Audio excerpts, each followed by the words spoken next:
মেয়েদের জীবনটা কি অদ্ভুত, তাই না?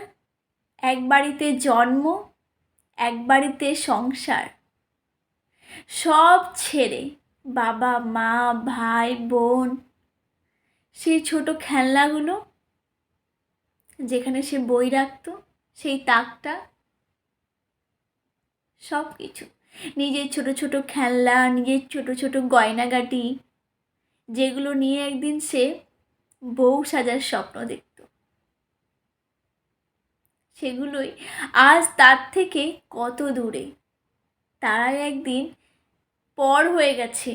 যে বাড়িতে জন্ম হওয়া, যে বাড়িতে বড় হয়ে ওঠা, সেই বাড়ির লোকগুলো আজ পর।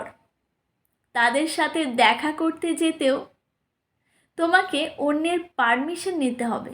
একটা ব্রডকাস্টে দেখেছিলাম, একটা মেয়েকে প্রশ্ন করা হয়েছিল, তোমাকে যদি কোনো জন্মে ছেলে হওয়ার সুযোগ দেওয়া হয়, তুমি কি হবে? মেয়েটির সাথে সাথে উত্তর দিয়েছিল, আমি এই জন্মেই ছেলে হতে চাই, কারণ ছেলেরা বাবা মার সাথেই সারা জীবন থাকতে পারে, কিন্তু মেয়েরা পারে না। বাবা মাও তোমাকে একটা বয়সের পর বাড়িতে রাখতে চায় না। বাবা মায়েরও তুমি একদিন বোঝা হয়ে যাবে। কি অদ্ভুত না?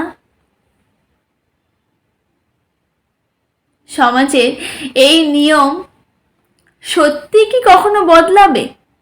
যে একটা মেয়েকেই কেন বাড়ি ছাড়তে হবে? একটা মেয়েকেই কেন তার বাবা মাকে ছেড়ে আসতে হবে? ছেলেকে কেন নয়?